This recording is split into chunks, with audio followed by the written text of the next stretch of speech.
Hello, আসসালামু আলাইকুম। রূপকথা মেকওভার থেকে আজকে আরও একটি হেয়ার রিবন্ডিং নিয়ে চলে আসলাম। ভিডিওতে আপনারা যে হেয়ারটা দেখতে পাচ্ছেন, এই হেয়ারটা প্রচণ্ড রকমের রাফ এবং ফ্রিজি হেয়ার। এছাড়াও আপুর আরেকটা বড় ধরনের যে প্রবলেমটা ছিল, সেটা হচ্ছে আপুর প্রচুর হেয়ার ফল হয়। নর্মালি যখন আপু চিরুনি দিয়ে চুলটা আঁচড়ায়, তখন ওনার চিরুনির সাথে অনেক চুল চলে আসে। এছাড়া আপুর ড্যান্ড্রাফের প্রবলেমও ছিল। তো আপু আসলে ওনার হেয়ারটা নিয়ে খুবই চিন্তিত ছিল এবং কোন রিবন্ডিংটা করবে ঠিক মতো উনি ডিসিশনটা নিতে পারছিল না। তো আমরা আপুর হেয়ার দেখে ওনাকে একটা হেয়ার রিবন্ডিং সাজেস্ট করলাম। ভিডিওতে আপনারা দেখতে পাচ্ছেন আপুর হেয়ারে কিন্তু আমরা অনেক কেয়ারফুলি মেডিসিন অ্যাপ্লাই করছি।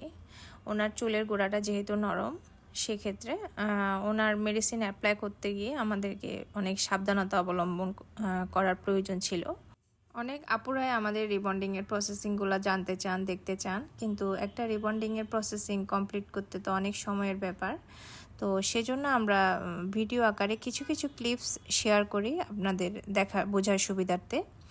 অ্যান্ড এটা হচ্ছে আপুর রিবন্ডিংয়ের পরে আফটার রিবন্ডিং ফাইনাল লুকটা।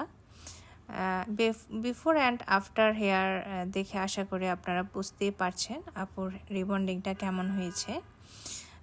আপু কিন্তু ওনার হেয়ার দেখে খুবই খুশি। অনেক আপুরাই রিবন্ডিং করতে চান আমাদের কাছে। তো আপনাদেরকে বলবো, আমাদের হেয়ার রিবন্ডিংয়ের উপরে কিন্তু অনেক ডিসকাউন্ট চলছে। আপনারা চাইলে আমাদের পেজে যোগাযোগ করতে পারেন। আমাদের ডিসকাউন্ট সংক্রান্ত তথ্যগুলো পেজে দেওয়া আছে। সবাইকে অসংখ্য ধন্যবাদ। আসসালামু আলাইকুম।